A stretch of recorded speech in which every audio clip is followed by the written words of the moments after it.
88 की लड़ाई में जितने लोग मैदान में लड़ रहे थे उससे ज्यादा लोग मैदान के बाहर खड़े होकर तमाशा देख रहे थे, लड़ाई का परिणाम सुनने की प्रतीक्षा कर रहे थे। देश के भाग्य का निर्णय होने जा रहा था, मगर उस निर्णय में सारा देश शामिल नहीं था।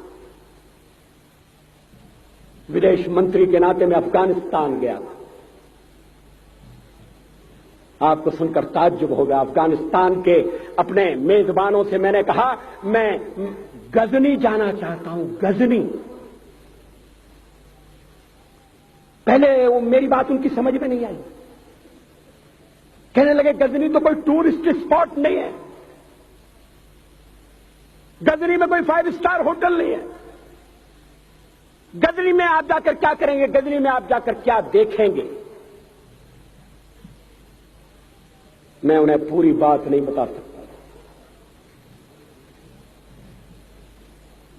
मेरे हृदय में कहीं गजनी कांटे की तरह से चुभ रहा है। जब से मैंने गजनी से आए एक लुटेरे की कथा पढ़ी है और किशोरावस्था में पढ़ी है, मैं देखना चाहता था वो गजनी कैसा है। आपको सुनकर ताज्जुब होगा, महमूद गजनी का अफगानिस्तान के इतिहास में कोई स्थान नहीं है।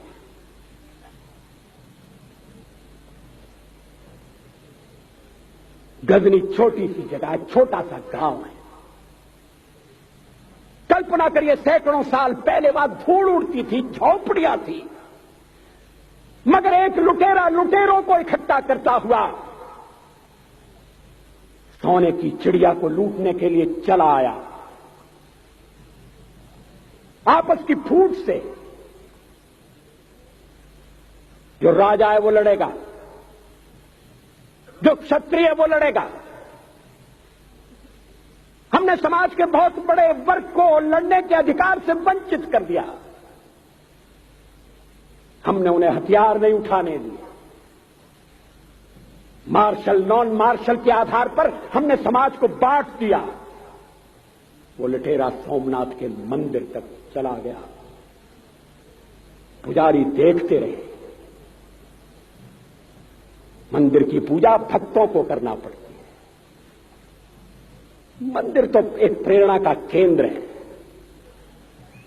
मैं देशपांडे जी की तरह से नास्तिक नहीं हूं, मगर उनकी नास्तिकता में भी जो आस्तिकता है मैं उसका आदर करता हूं, उसका सम्मान करता हूं। वो जिस आत्मविश्वास से नास्तिक होने की बात कहते हैं, तो मैं उनसे कहना चाहता हूं वो सचमुच में नास्तिक नहीं है। जिसकी आस्तिकता है, जिसका विश्वास है, वो नास्तिक कैसे हो सकता है। विश्वास किसमें है ये बड़ी बात नहीं है, विश्वास है या नहीं। हमने समाज के बहुत से बड़े वर्ग को विश्वासहीन बना दिया।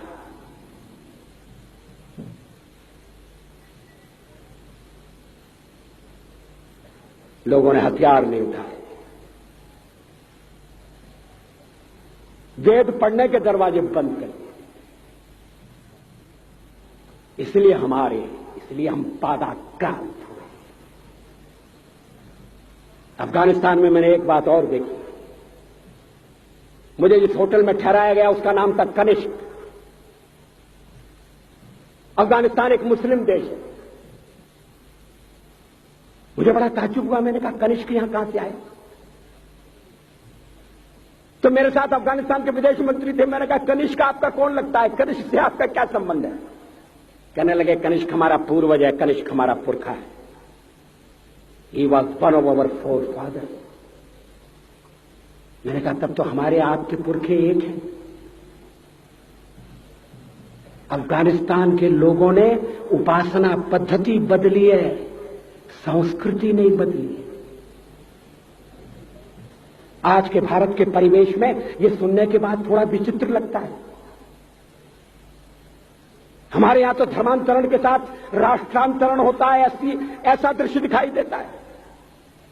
पड़ोसी देशों में ऐसा नहीं हुआ है। अभी राम जन्मभूमि का मामला चल रहा है। एक विदेशी आए, कहने लगे राम जन्मभूमि का क्या झगड़ा है। हमने कहा इस पर विवाद हो रहा है कि श्री राम कहां पैदा हुए थे, और जहां पैदा हुए थे वो स्थान उनके मंदिर के लिए प्रयुक्त किया जाए या न किया जाए। वो इंडोनेशिया से आए थे, वो मुसलमान है। कहने लगे हम तो समझते थे कि राम के लिए सारे भारत में आदर होगा, सम्मान होगा। हमने कहा ये आपने कैसे समझा। कहने लगे आप तो इंडोनेशिया आ चुके हैं, इंडोनेशिया में बहुत से लोगों ने इस्लाम स्वीकार कर लिया, मगर श्री राम को विस्मृत नहीं किया, श्री राम को भुलाया नहीं। इंडोनेशिया के बाली द्वीप में 1 महीने रामायण की लीला होती है। मैं उस समारोह में जा चुका हूं।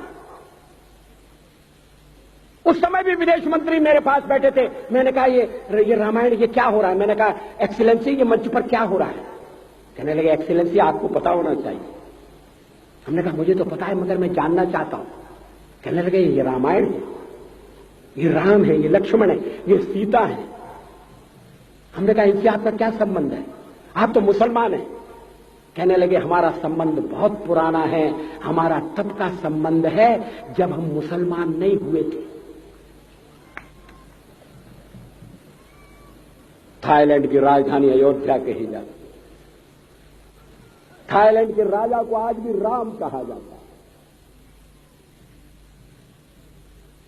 सावरकर जी ने हिंदू राष्ट्र की बात की, हिम्मत के साथ। बुनियादी तौर पर भारत हिंदू राष्ट्र है,